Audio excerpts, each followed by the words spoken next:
Бір күн бір жерде, ертеңіне мүлде басқа елде. Қызық киінген, отты көзді, сырлы биімен жаулап алатын адамдар тобы жүріп барады. Бұл сығандар. Бірақ сұрақ туындайды, олар қайдан шықты? Неге оларды бүкіл әлем таниды, бірақ ешбір ел бұл біздің халқымыз деп ашық айтпайды. Бір нұсқа сығандар Үндістаннан шыққан дейді. Олардың тілінде санскритке ұқсас сөздер бар. Мысалы, сығандар рат десе жүр, пани десе су, бұл санскриттегі рати мен пани сөздеріне өте ұқсас. Зерттеушілердің айтуынша шамамен 1000 жыл бұрын олар Үндістанның солтүстігіне шыққан. Неліктен? Аңыз бойынша бір кезде үндістандық патша бір көріпкелге барыпты. Көріпкел оған, сенің еліңе музыка мен күлкі жетпейді деп, 1000 музыкантты басқа елдерге жіберуге кеңес береді. Міне солар сығандардың арғы бабалары. Бірақ басқа аңыз бұған қарама-қайшы. Кейбір деректерде айтылатыны, оларды Шыңғыс ханнан немесе араб шапқыншылығынан қашқан халық дейді. Үй-күйінен айырылып, өмір бойы көшіп қонып жүруге мәжбүр болған. Сосын олар Таяу Шығыс, кейінірек Еуропа мен Солтүстік Африкаға дейін таралып кеткен. Ал Еуропа тарихында олар алғаш рет 15 ғасырда көрінеді. Бірақ дәл осы сәттен бастап олар туралы қауесеттерде басталады.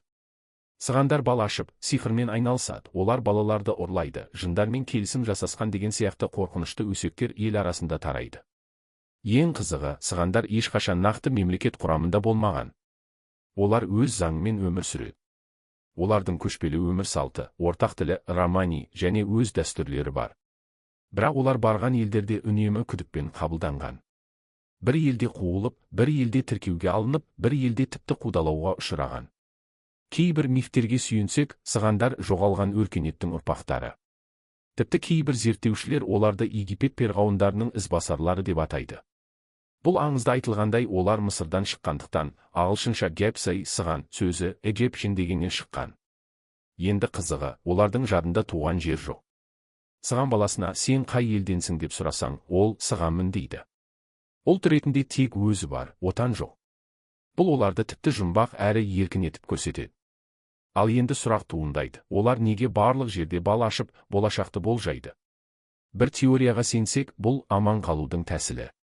Қай елде жүрсе де, билікке қарсы шықпай, адамдардың қызығушылығына сай өмір сүру. Ал кейбіреулер шын мәнінде рухтармен сөйлесе алатын көріпкел сығандар бар дейді. Бүгінгі таңда сығандар әлемнің 100-ден аса елінде бар. Олардың саны шамамен 12 миллионға жуық.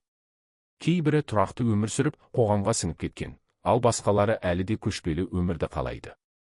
Бірақ қай жерде болса да, олар өнердің, еркіндіктің және жұмбақтың символы. Олар өздері туралы мыңдаған сұрақ туындатып, соған нақты жауап бермей кететін халық.